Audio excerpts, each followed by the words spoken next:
Hello and welcome to Movie Go Round, the podcast that rotates between different themes every week on a 5-week schedule.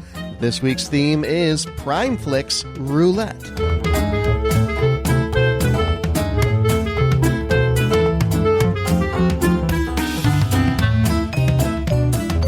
Hello everybody, my name is Brett Stewart. Joining me for the next spin of the Netflix/Amazon Prime Roulette Wheel, Nicole Davis, how are you? I'm good. Usually when we record, I typically have a glass of wine, or maybe if I'm feeling particularly sassy, I will have a scotch on the rocks. And tonight I decided that I should talk stone cold sober, because I have learned you should never get drunk while you're angry, because that's when you do the really stupid stuff. So I'm going to be tackling this with just water to help get me through it. So please bear with me. Well, there you go. That'll limit the amount of things I have to edit from a potentially angry Nicole out of the episode. So future me thanks you for that. David Luzader, how are you? Brett, I'm so happy to be here and just, sorry, hold on, I'm getting a phone call. Go ahead. Yeah, no, sell it all. No, great. We're in position to make a lot of money on this one. Great. Brett, I'm so sorry about that. It's just, like I said, it's really nice to be here. Oh, God, I'm so sorry. I'm getting another phone call. Hold on. Yeah, no, buy. I want you to buy it all. Buy it all up. No, I don't want kids on the street getting in on this one. No, buy it all right now. Okay. Oh, Brett, I am so sorry. Like I was saying, just it's really good to be here. God damn it. Hold on. Sorry. I'm so sorry. Mm-hmm. Yep. And the movie we watched. And I'm broke. So happy to be here. Yeah, wonderful. Oh my God, that scene. Okay, we'll talk about that along with everything else. With Wall Street Money Never Sleeps, we watched a sequel. A sequel to a movie we didn't watch. To a movie that David has never seen. So At least one person on the panel, totally blind. Before that, however, I do want to introduce next week's movie. It is a future classics pick that has to be something that has come out 2011 and onward, that one of us is choosing to make an argument that it will be a classic in some way, shape, or form. It's my pick this go around, and I picked Tarantino film, and I struggled, guys, because Tarantino, I know he's a polarizing director, and he has his better films and his not so great films, but he's had a couple good ones in the last decade. But I decided to bring us our second Tarantino film with Once Upon a Time in Hollywood. So if you'd like to check that out for an even longer movie than this week, you can next week. Sorry, guys. But that's a movie where you at least like some of the people who are in it. Oh, yeah. No, there's likable people in it. I mean, give me some Cliff. What's his name? Cliff Booth? Cliff Booth. Give me Cliff Booth all day long. Yeah, and one of the best movie dogs. We'll get to talk about one of the best movie dogs. Oh, absolutely. Excellent movie dog. And one of the best movie dog scenes that I think entirely scared my mother off from watching the movie. I was like, there's a little bit of a mauling. Small bit. In any case, Wall Street Money Never Sleeps came out in 2010, not eligible for a future classic for many reasons, but also because it's outside of 2011. As the global economy teeters on the brink of a disaster, a young Wall Street trader partners with disgraced former Wall Street corporate raider Gordon Gekko on a two-tiered mission to alert the financial community to the coming doom and to find out who was responsible for the death of the young trader's mentor. I'm butting in early because I take issue with that summary, because it makes it sound like the movie is a lot of scenes of Shia LaBeouf and Michael Douglas coming together to like plan this out. But that Michael Douglas is barely in the first hour of this movie. Yes. Okay. So right. I had a hard time finding a summary that A, was short enough to use as a summary, and B, actually accurately portrayed this movie. I mean, these two things are true. Gordon Gekko writes a book about how there's this coming doom, and people should listen to him on how to move their investments so they don't go down with it. And then Shia LaBeouf is trying to confirm his suspicions that this other company was responsible for artificially tanking his company's stock price and thereby prompting the suicide of his mentor.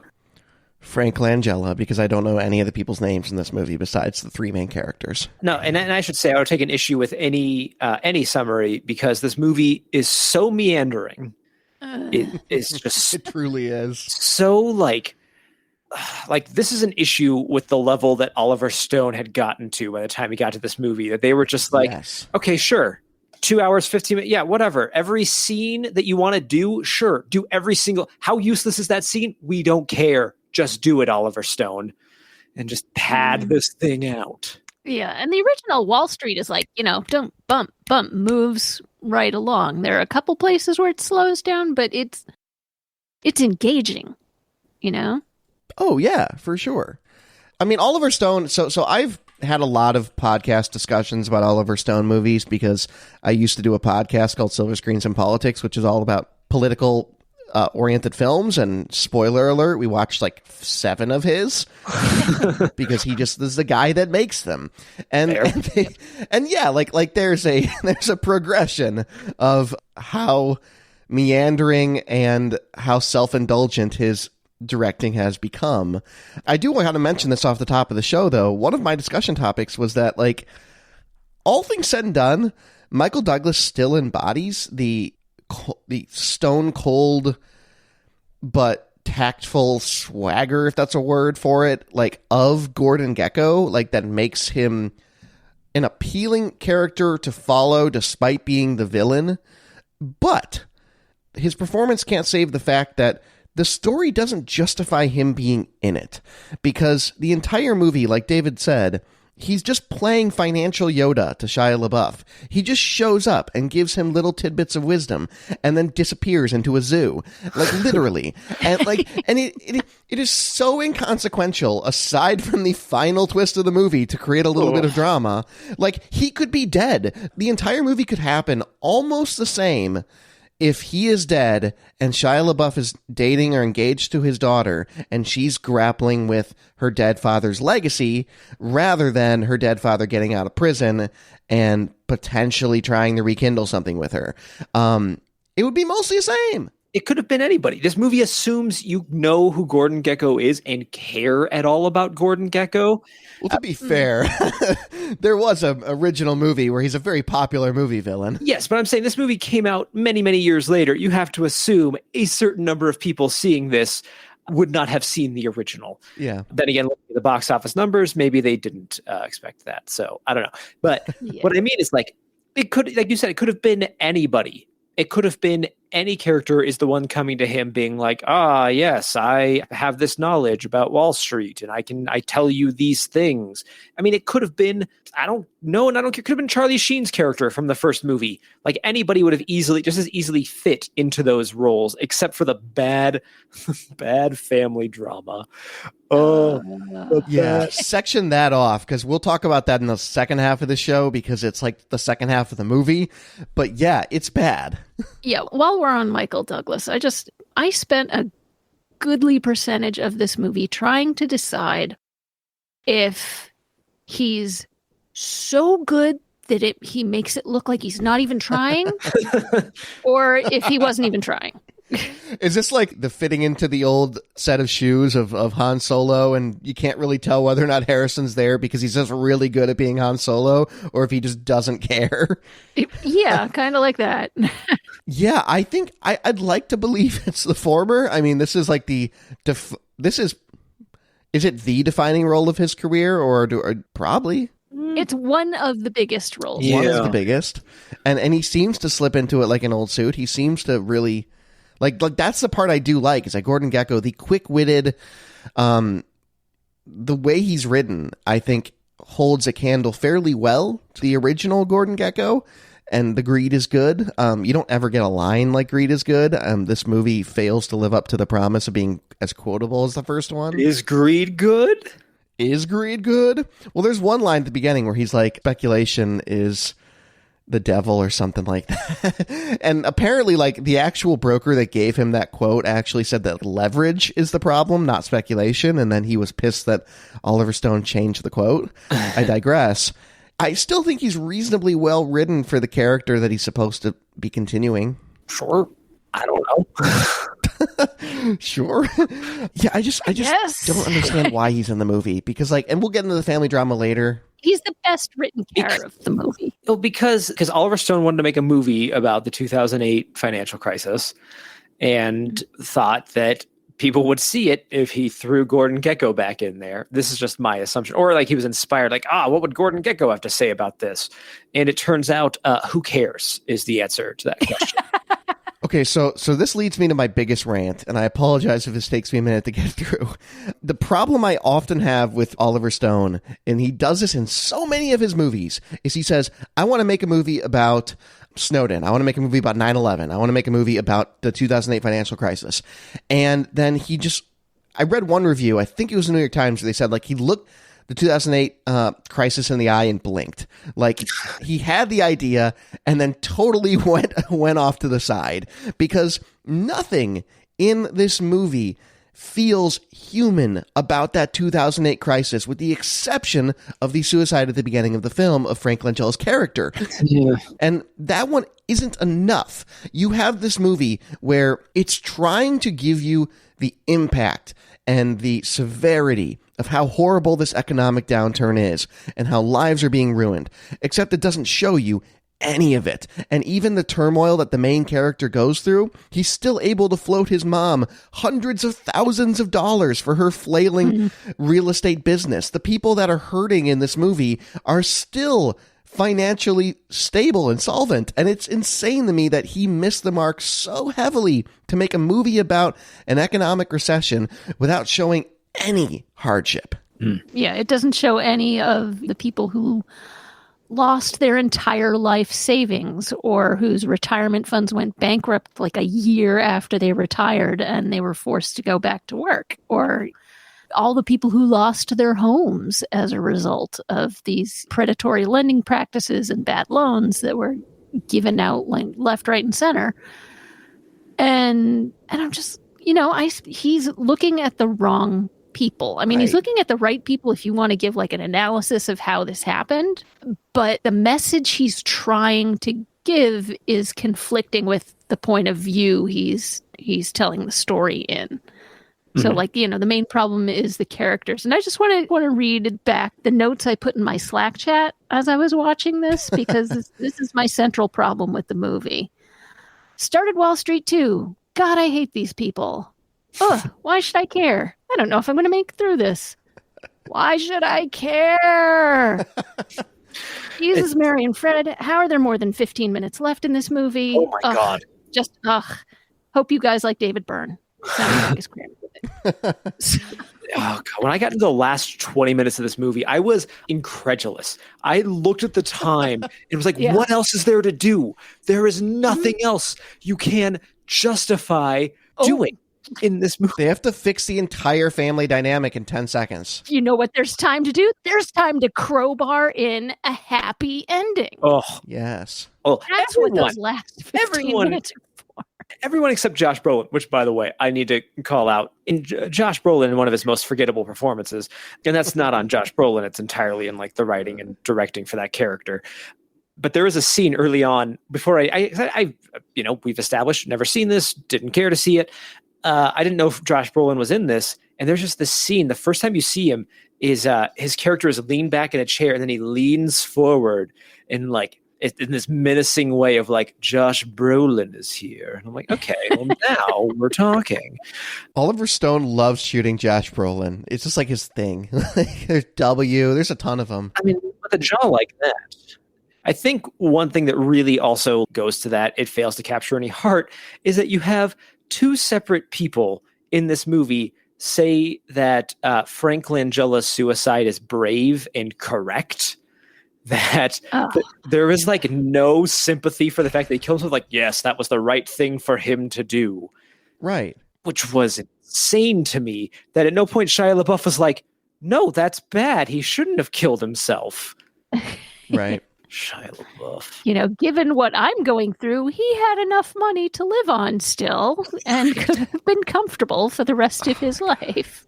Would have been fun. And that's where you're totally right, Nicole, is that it's focusing on the wrong people, because he wants to make a movie that shows you the ramifications of the first film's greed is good mantra. He wants to try to show you, here's what happens when we follow that through 15, 20, 23 years on. And he wants to have that connection of showing you the plight of everyone suffering from this recession, but also wants to make a worse version of The Big Short. Yes. And you just can't have it both ways.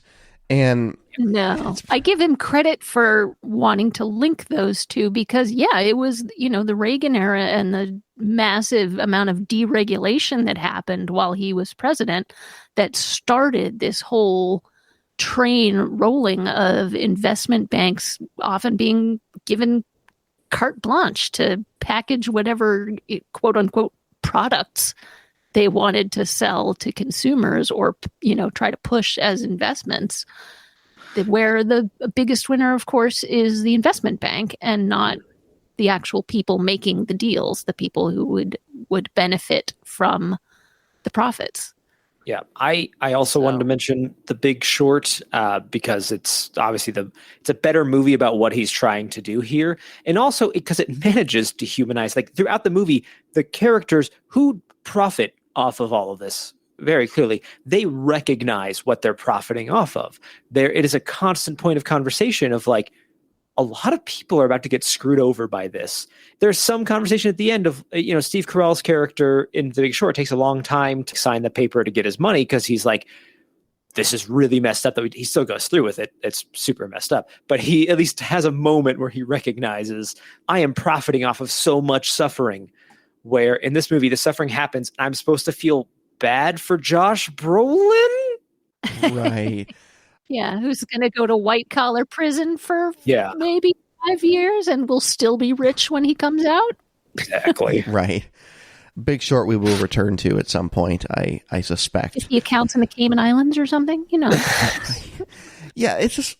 And Nicole, you mentioned in this discussion topic that you not only do you have no empathy for any of these characters, but the one character that should be written to have a level of empathy for them is Winnie, his daughter, except...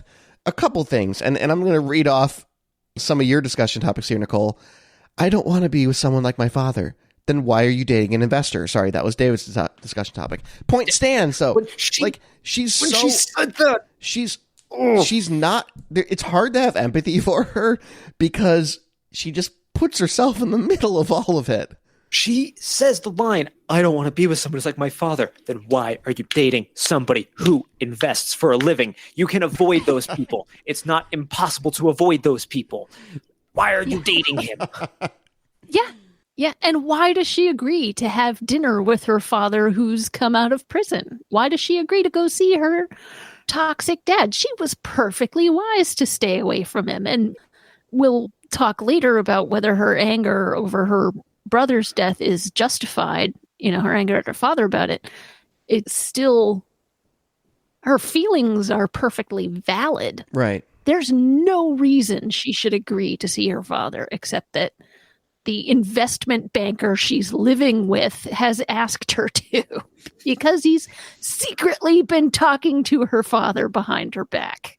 And that's the thing, like, the real villain of this movie is Shia LaBeouf, because I don't care that his heart he's ridden to have his heart in the right place throughout this movie. Yeah, I was going to say, it's like, who cares that he's pro clean energy? Right. But he does nothing of consequence to help people in this movie. Most of all her. Like, let's not forget that in the crux of this story, when they discover that she has $100 million sitting in an offshore account from her father that he left there in the 80s for her, and that she had once agreed when she was 14 to give to him, and he's still salty about that.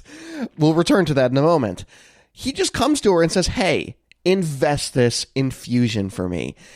Who does this? The market is tanking. He's losing his money, but still giving his mom bailouts. And meanwhile, the mother of his future child, he goes to her and says, hey, let's spend all of your money on Fusion. He's the problem. Let's throw good money after bad. Okay, sorry. I've been watching David get apoplectic for the last several minutes here. He's the problem. None of the bad things that happen to her or anyone else in this movie in particular happen if he doesn't make her put that money away. I mean, he doesn't make her, but she just says yes. And who would even ask that? My point is, he's a very bad partner. She shouldn't have gotten back with him. Their relationship would not have lasted as long as it had if the red flags everywhere for her. And at no point does this movie try to show us why their relationship works. Also, it says a lot about Shia LaBeouf in this movie that we got 20 minutes into this movie before talking about the main character of the film. But the movie wants us to think Shia LaBeouf is the good guy because, he believes in clean energy. But at no point is he like, I believe in clean energy because I want to save the planet. He's like, no, I'm investing in clean energy because it's the future and that's where the money is. Because I'm just like Gordon Gekko. I'm going where the money is. He's not idealistic. And he even says, I'm not an idealist. I'm a realist. This movie does no effort to make us care about any. It should try to make us care about Shia LaBeouf and think that Shia LaBeouf somehow still as an investment banker is a good guy. But it doesn't. Whereas I hate the first 2 minutes he's in the movie when his girlfriend hits the button to open the automatic blinds on the view of Manhattan from their high-rise apartment, and he rolls over and immediately puts the TV on to check the investment forecast for the day. His first line was maddening, where she was like, "It's time to stop sleeping." He's like, "That's a negative. Say a positive, like it's time to wake up." And I was like, "And I want to never see him in this movie again." Like, I'm done. And see, that's the thing, is that when asked about this movie, Oliver Stone said he wanted to create a similar dynamic to the first film that Gekko had with Bud Fox, Charlie Sheen's character. Now, for those that have seen the first film, the part of Bud Fox that makes him redeemable and makes him someone that you have some sympathy for is because the whole first act of the first film focuses on the fact that Bud Fox is a rookie, that he's not making a lot of money, he's not doing a lot of sales, he's working really hard, he's trying to impress Gordon Gekko, and he's finally able to get his shot at the big time. And then the whole movie unfolds into him becoming enamored with the trappings of this lifestyle and making bad decisions. But he doesn't start out that way. This character in this movie starts out immediately at like upper tier brokerage management. Like, there's nothing likable about his rise, whereas at least with Bud Fox, Charlie Sheen had that. There's no rise. He starts off in a powerful position, and then you have Frank Langella being like, "You got the hunger, kid," and then Frank Langella died, and he's given $1 million. Yeah. I'm sorry to interrupt you. He's given $1 million at the beginning of this movie. He's given $1.25 million.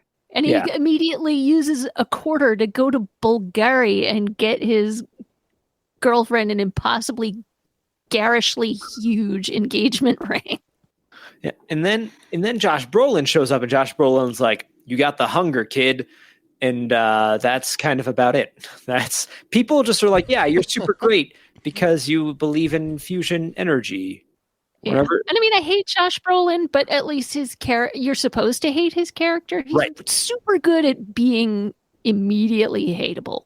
Mm-hmm. You can tell that he has this enormous both physical and psychological presence in the scenes that he's in, but you can tell that his character uses it to bully people and to push everybody into getting his way. And that's the weird thing, is that like his character is supposed to be loosely based on, I think it was like the CEO of JP Morgan or something like that. Oh, who cares? But he is loosely based on someone. And point being is that I think he took this role way more seriously than he had to, because he lost 30 pounds to like look skinnier to play the role. And I'm like, sure. I don't know if Joshua Brolin 30 pounds heavier in this role changes it, but sure. But I mean, because he's running Churchill Schwartz, which is definitely not either supposed to be Goldman Sachs or Charles Schwab. I'm not really sure. But I guess they did a good job. I'll give the movie this: the fake investment bank they created at least had a very plausible name. Because for a minute I had to go, is Churchill Schwartz real? I wasn't sure. Yeah. So Nicole, you asked in our docket what movies with no likable characters are still good and why? Because this happens to be a film with, I think we can all agree, really no likable characters. Yeah. I actually did some Googling because I was like trying to figure out what like other people might think about this sort of thing. And a couple good things came up. We talked a little bit about The Social Network a couple weeks ago and how we had a similar conversation that like really no one in that movie's likable. It's still a good movie. Nightcrawler. I kind of hate everyone in Nightcrawler. It's a good one. The Founder. I really like The Founder, and I'll bring that at some point. But like, no one in that movie. Oh, no, actually, I take that back. The Founder has likable characters. It's the two brothers that get screwed. Requiem for a Dream. I wouldn't really call. Well, I guess the mom. The mom's super sympathetic. So that's a hard one to say, actually. Yeah. Yeah. And I mean, I don't love it as much as so many other people love it, but I will absolutely agree that Goodfellas is an excellent movie, but I didn't like any of the characters in it. That's fair. So, for sure. there are ways to make a film where you don't have likable protagonists because you make either the story super engaging or you make the evil characters really interesting or you give them something. The way you tell the story is done with, at least some craft. Oliver Stone is trying to show craft in this movie. There's this bizarre sequence where Jacob, Shia LaBeouf's character, and Gordon Gekko are on a train and they're having this talk about investments, and it's doing this really weird intercutting of like different angles inside the train and like different faces and their reflections in the window, and it's just like, what is this for? He's clearly trying to symbolize something and communicate something, but it's not at all clear what that is. It's for the artsy flashback scene that happens later in the movie that uses that scene. So much to say about that. Where idiot Jake realizes he got duped the second time in the movie. Oh, yeah, you could see that coming from miles away. Both times. When it gets to that flashback sequence, it's like, see the way Jake was being manipulated? It's like, yeah, I have eyeballs. I was very aware how that was happening. So backing up, he gets manipulated. I mean, here's the thing. I would actually go as far to say that for all the things that Josh Brolin's character does wrong in this movie, I don't even feel like the apparent slight against Jake is even that bad, because they both have this conversation. They're like, yeah, I love money. And then Jake's like, yeah, I love money too, and I'm not an idealist. And then Josh Brolin's like, yeah, that's why I invested in the thing that was going to make us more money. And Jake was like, you did what? And like, that's what gets them upset at each other. But he takes that as a slight because he expected this money to be invested in this fusion company he cares so much about. But then the second time around, why did he give Gordon Gekko the $100 million? Why didn't he invest it or for her? Well, because it was money that he got from his insider trading. So it would have been like immediately seized. So it had to be laundered to be able to come back into the States. But they give it back to Gordon and have him invest the $100 million for them into the fusion company, which is why he gets it. Because they didn't want the daughter to be legally liable. Oh, right. I forgot about that. Yeah, you're right. Fair enough. So, but it's still dumb. Sure. It's dumb. It's real dumb for him to expect that any of that money is going to get back to them ever. Mm-hmm. So yeah, they say enough things to justify it in the plot, but even just like, come on, man, this is the guy that went to prison for insider trading. What reason do you have to? You don't know him from before. You don't know him now. You don't know why you have any reason to believe that he's going to be any different. And yet you're like, yeah, sure, I'll give you $100 million. I'll give the movie that. Well, he's communicated clearly who he is in that scene where they have that first dinner together, where Jacob sets up this dinner with Winnie and her father. And Winnie and her father are actually starting to connect. They're having a conversation. They really seem to be tuned into one another and like they're trying to make some sort of rapprochement. And Gordon Gekko spots some guy he knows with influence coming into the room and interrupts his conversation, like mid-sentence, gets up and schmoozes that guy to try to build a new relationship with him starting now. And meanwhile, his daughter is left just completely hanging mid-sentence. And that's when you're just like, nope. This is not a good man. This is not a man who has changed significantly. No. Don't trust him. Don't keep going to talk to him to try to learn things. It's not worth it. That's the thing I think the movie does kind of get right, is that Gordon Gekko represents the kind of person that can talk at you with all the right words to get you to listen to him. And he does that fairly effectively throughout this movie. I know part of it is things that Shia LaBeouf's character, Jake, should have noticed and should have expected. But with that said, like, this is the smooth talking broker that, convinces you to take out a second mortgage in your house. Sure, but like nothing he says is ever to me exceed. Like Jake wants to. Well, I guess he says a line like, "We want to be lied to." It's like, yeah, man, you do, because you willingly walk into everybody who approaches you and is like, "Hey, kid, I want what's best for you." And you're like, gee, thanks, mister. Here's $100 million. Oh, you betrayed me? What? I've lost everything 3 times in this movie. I'm going to break into your office and... At least I got this cool tulip behind glass. Yeah. Oh, my God. The scene where he goes and finds Gordon Gekko in London at the end of the movie and is waiting for him in a darkened office so he can turn the light on. Okay. That scene... I'm like, where's the gun? That's what I... Which, again... That'd be so much cooler. That's when I looked at the time and I was like, how is there 20 minutes left in this? But he is there to make a trade. He's like, give $100 million back to Winnie. And Gekko's like, what do I get? And he shows him a sonogram. There's no further conversation on what he gets. So I am led to believe he is trying to sell Gekko his baby.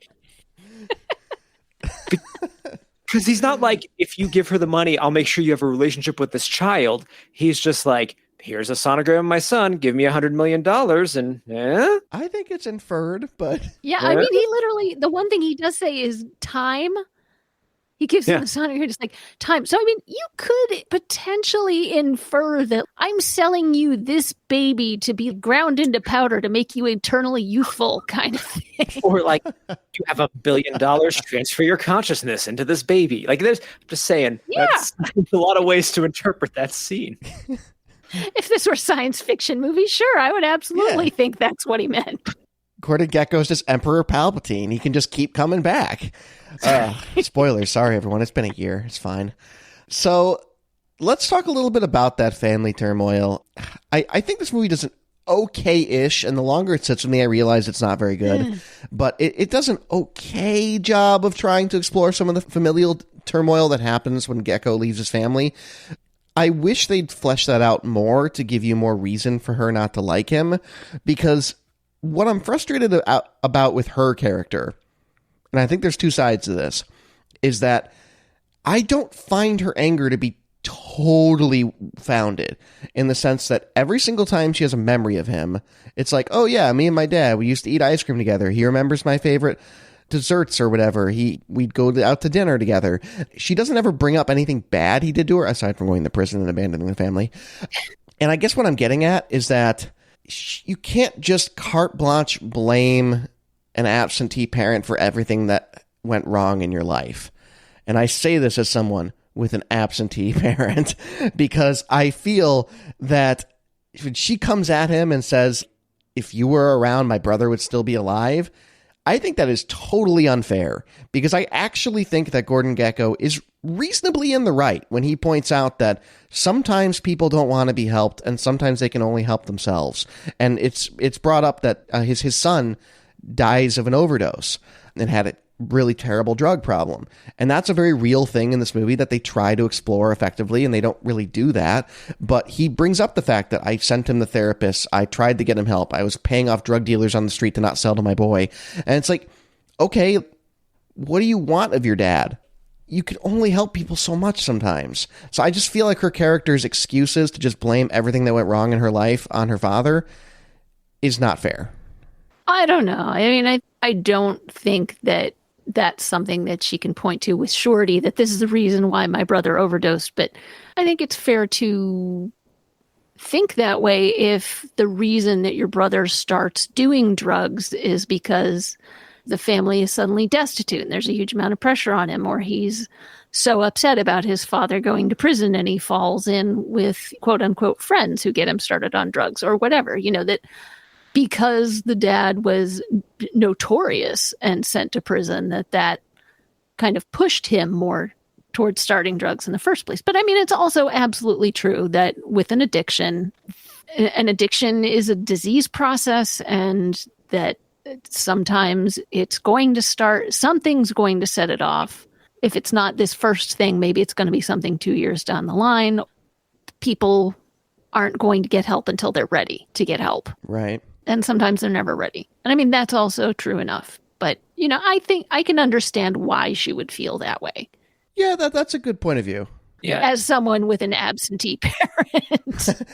Absentee parents all around. No, I can appreciate that point of view. I just feel like she spends a lot of time blaming him for everything wrong in her life. And I feel like you can't just do that forever. It's real heavy stuff. But I do want to briefly mention the scene that I have to imagine was inspired when Oliver Stone watched The Room, because out of left field, the revelation comes out that Rudy also had cancer.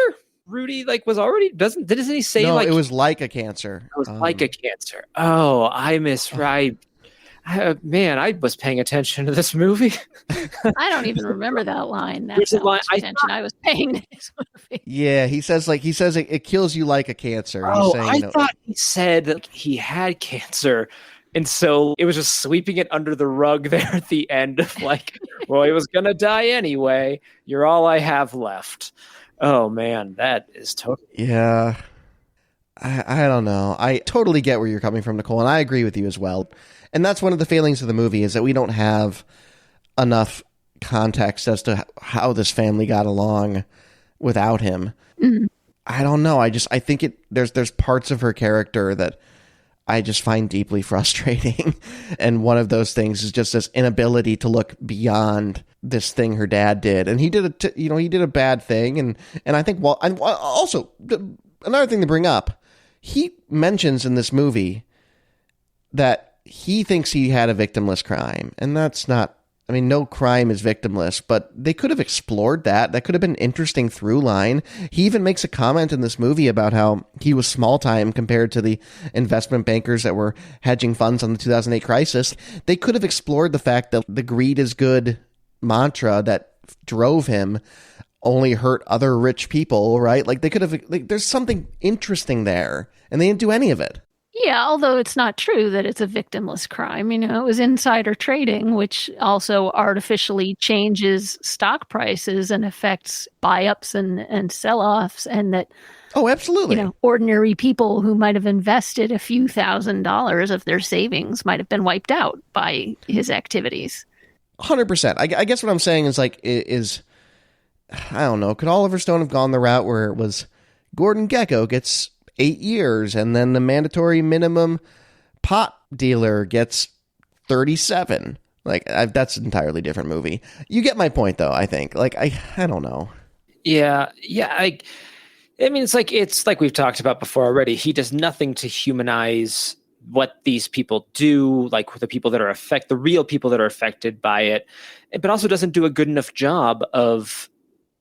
It's just these characters are unlikable. They're doing unlikable things. The people that we're supposed to care about are uninteresting and also wrapped up in this unlikable world. And there's just no refuge in this movie for me to hold on to and say at the very least, I'm rooting for them. I'm not rooting for anybody in this movie. There's nothing to root for. Sure, Josh Brolin gets his, but I don't care. At the end, let's talk about the end scene, because talk about a totally useless. That is the end scene of this movie is so Shia LaBeouf and Carey Mulligan break up, and but she's still pregnant with this kid, and he is stalking her. I guess at the end of the movie, he's walking behind her, and they have a little conversation as they're walking home. And he's like, "I don't know how to fix this," and she's like, "I don't know how you can fix it either." And then Michael Douglas shows up and is like, hey, I put that $100 million into that fusion thing for you, buddy. And then walks away. And they're like, that fixed it. And they kiss. And that's the end of the movie. And it is staged like a How I Met Your Mother scene where like he's walking away, she's going up to the door, and then Michael Douglas like enters the middle and is like, hey, kiddos. Yeah. Terrible. Yeah. These characters are not fleshed out enough. They're not detailed enough. There's not enough of their backstories, or at least of the new characters. There's not enough of their backstories that you form any kind of attachment to them. And I don't want this movie to be any longer. You could fit that in with a little more judicious editing of other scenes that are overlong and tedious and overly explanatory. And do we need to see Shia LaBeouf racing Ducati motorcycles with Josh Brolin? Is that really necessary? I was just about to mention that. You don't want 9 minutes of that? It's one of the more attractively shot scenes of the movie, but so what? I don't care. I don't care. Correct. Yeah. That's a failure of the writing. So, 100%. Bud Fox does show up, a puffy Charlie Sheen cameo, as you said, Nicole. He shows up at this fundraiser. I've never quite understood what people meant when they said that someone looked puffy. No, I always just thought that meant that the person looked like they had gained weight in the face. But no, he actually looks like puffy. Like if you poked him, your finger would go in like 1.5 inches and come back out like he's permanently swollen. And apparently this was the height of he was way into using steroid creams, and apparently so much so that it got into his bloodstream. We're in the Tiger Blood era. Right. Yeah, he's what a time to be alive. Goodness gracious. I'm just going to point everybody to the Wikipedia article about Charlie Sheen. It's because there's just so much to cover. Was that the last like public meltdown of a celebrity that reached like that dramatic of a height? I feel like it might have been. That dramatic of a height? Like Tiger's blood was a thing for like... Maybe. Yeah, I mean, Shia LaBeouf has had public meltdowns that have... Right, but it was gone in like a day. Like I remember Charlie Sheen being like 5 news cycles. Well, it's because Charlie Sheen just like couldn't stop giving us things. Yeah. The man could not stop being like, by the way, here's other ways in which I'm totally off my nut. Yeah, and then he like claimed that he cured HIV. Not that he personally cured it, but he had received a cure for HIV from some like quack doctor. This was the era where he was like deep into steroids, deep into his drug addictions. He's the only person I ever knew of who injected liquid cocaine rather than snorting it or just switching over to heroin. In his cameo, he's got 2 women with him as his dates, and he was in fact living with 2 women at the time. Oh, that's what it was. I remember his like 2 like live-in wives. That was part of the whole scandal thing, right? Yeah. It's just a distraction in this movie. Yeah, it is. Mm-hmm. And it made me sad because, I mean, Charlie Sheen in his heyday, which was the mid 80s to very early 90s. Yeah. Platoon, that sort of stuff. He was a good actor. He was a solid actor. Mm-hmm. And he had this rise, and then all of a sudden the movie roles started getting worse and worse and worse. And it's almost certainly correlated to him getting into drugs and becoming less reliable. So, I mean, I don't want to say I feel sorry for him because by all reports, he's done some really awful things in his life and hurt people. And it's very upsetting. Like I said, read the Wikipedia article. Anyway, but I'm always unhappy to see talent wasted. Yeah. And so just seeing him in this cameo made me sad because it's like he was able to carry off this like 2-minute, not even 2 minutes, like 1 minute interchange with Michael Douglas. And that's it, you know, and then he's gone. Yeah. The cameo also has no consequence, and not that a cameo needs to, but like, okay, so Bud became a multimillionaire and plays golf and has multiple girlfriends by the looks of it, and is philanthropic, quote unquote, which really in this context just means going to fun parties. I don't know. It's not necessary. Because they draw attention to it in such a way that they have a conversation. If it was just they're at a party and he sees Bud Fox, he sees Charlie Sheen. Okay, cool. That's it. Great. He makes some snide comment to Shia LaBeouf about, that guy.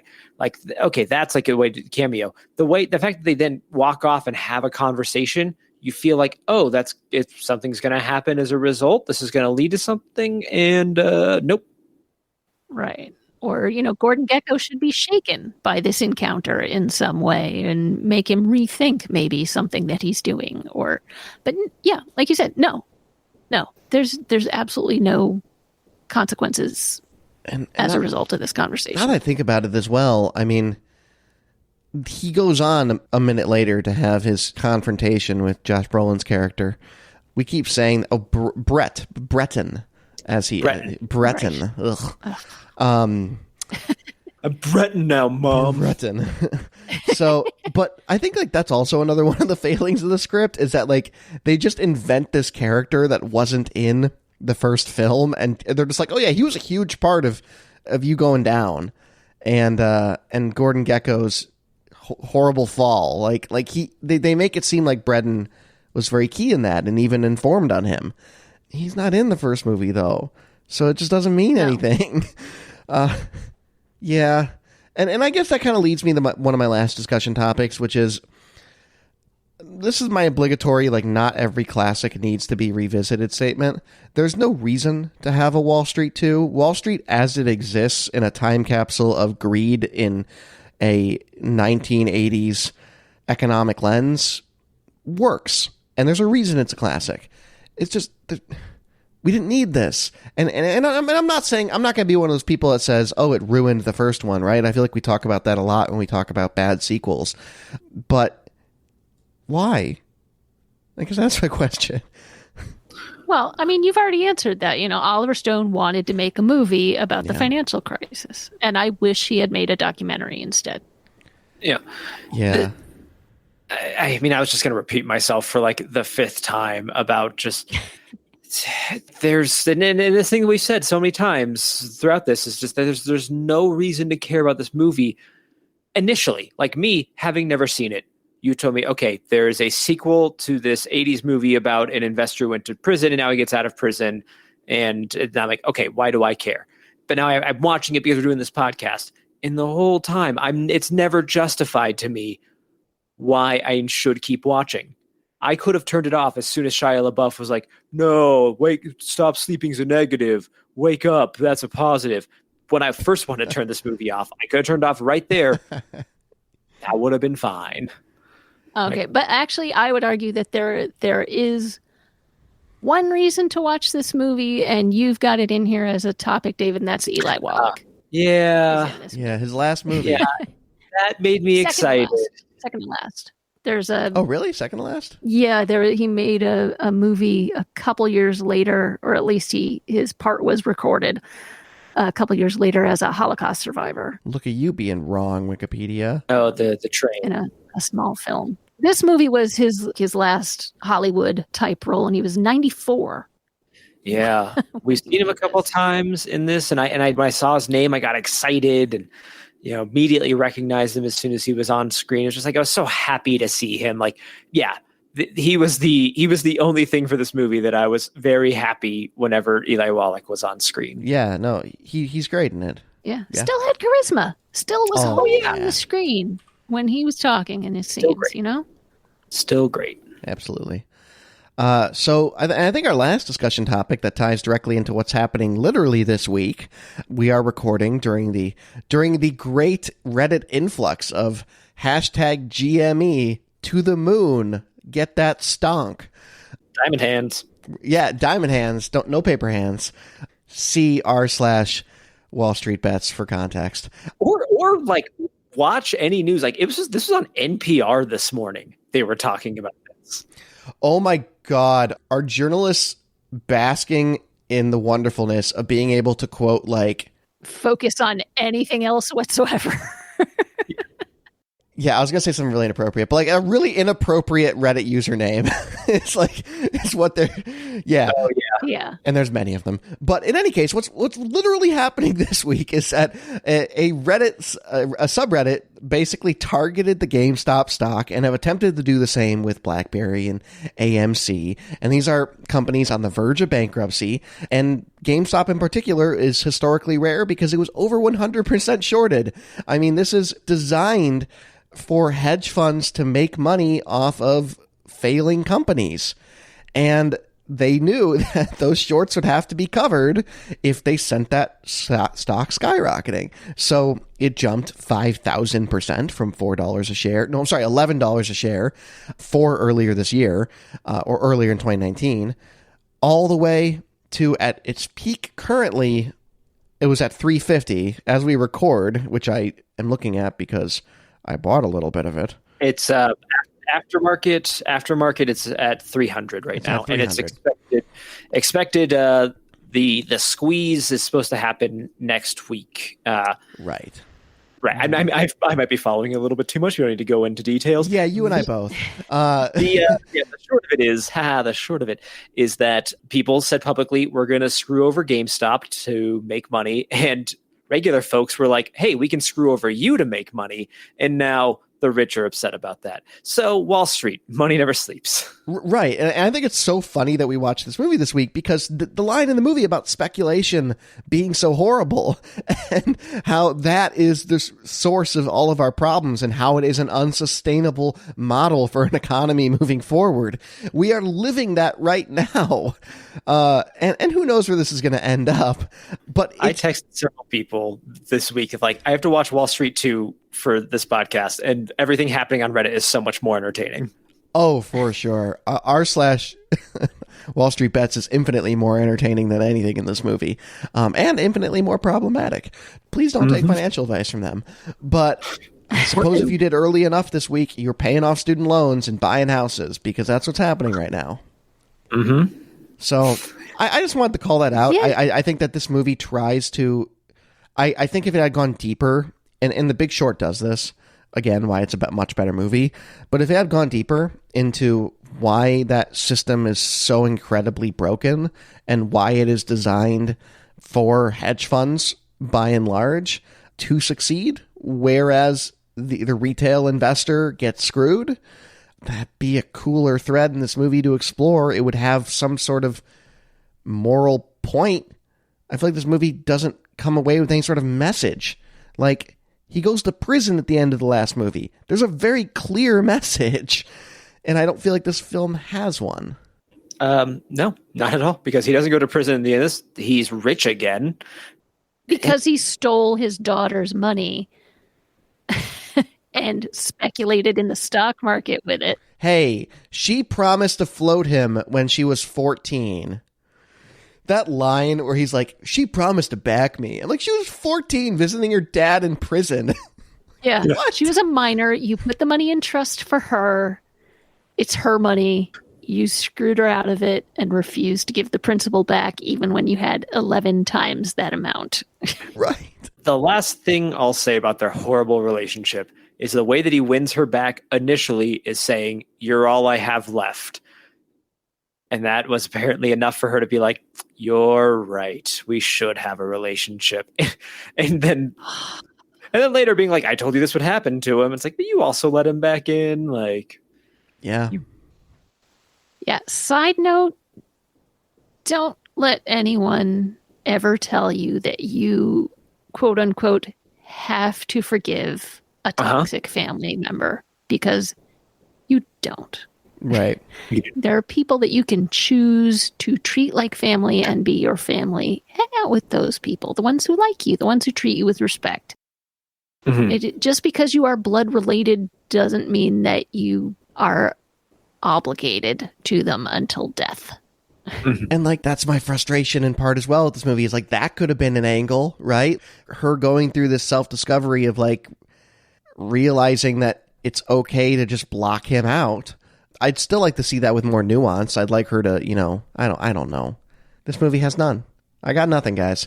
Yeah. I got nothing. And my last thought, Natalie Morales was underused. Yeah. Which one is Natalie Morales? She is the unnamed trader that it also works for Josh Brolin that was initially talking to the Chinese investors.